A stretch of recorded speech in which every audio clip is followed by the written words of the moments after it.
because reading, has been one of the main components of my habilitation. I'm not using the word rehabilitation because, you first have to undergo habilitation, lose it before you can be rehabilitated. And what we've established here is that the education system has failed in this era, has failed to qualify young people to represent themselves. That's what habilitation means, to equip somebody, to prepare them for something. I always think about abolition as a call into our existential crisis, right? And a push to move in a different way, right? Because abolition is saying, if certain things are unacceptable, then what are you building to do something different? What are we willing to build? People are often, especially in academia, especially in higher ed, they're talking about decolonize education, right? Abolition and education. And I'm like, well, what does that look like for a practitioner, right? How do you do that in a place that is absolutely carceral? So there's a quote that sits outside of a classroom. I taught at the school last year. He who opens a school door closes a prison. And I was mentioning how false this is, right? And how children come across this quote every single day in the K-8 space. And we're really doing the opposite of that by having them do things like line up, stay quiet, stay in their seat. And Anne mentioned, like, we say that this is all in the name of safety, but right, safety for who and why does it have to be this order? And I've traveled to other more affluent neighborhoods outside of CPS, and I've seen that kids are not quiet, kids are not in line, kids are not, doing what we're pushing for in CPS. So that makes me wonder what are we doing? Who are we keeping safe?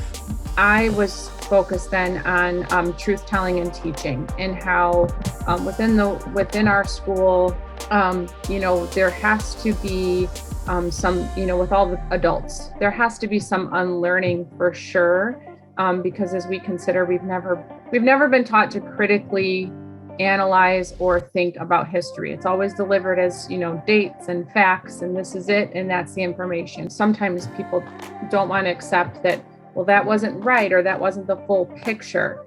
And so to really involve people in unlearning, to move more forward with truth telling and ensuring that we're not repeating, the falsehoods. So the idea that kind of I kept running through my mind was this idea of classroom management. And even that term classroom management really started to strike me as something more carceral, because it implies that students are subjects that need to be managed and contained. And, coming from an early childhood perspective, I teach kindergarten and first grade. I've really tried to strike a balance between keeping students' wonder and joy and natural curiosity, because young children really have that sort of unbridled curiosity and love for learning, while at the same time making our learning environment productive and making sure that we are getting through things that we need in our day, making sure everyone is safe. So I just started to think about, like, what does that look like? What does justice-centered classroom culture, classroom environment look like? And what do I need to get rid of? And what do I need to include to ensure that my classroom is inclusive for everybody? I'm finding some things on restorative solutions and really talking about 5 things: relationships, respect, responsibility, and then repair and reintegration, which, spoke to me. We're not just kicking people out or putting them in prison. We want them to become part of our community. We want them to learn what they need to do to be safe, to keep themselves safe and others safe, and be heard and have choices.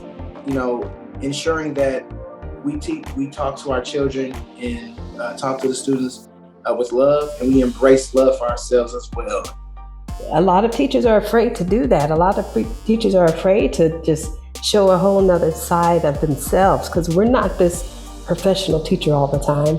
There's times that we can just meet the kids where they're at and speak their language to try to get an understanding. It's always those kids and they're so bad. And it's like you are not able to see their humanity. Like it's not, so anyway. So we need to do more of this to humanize people and to remove blame on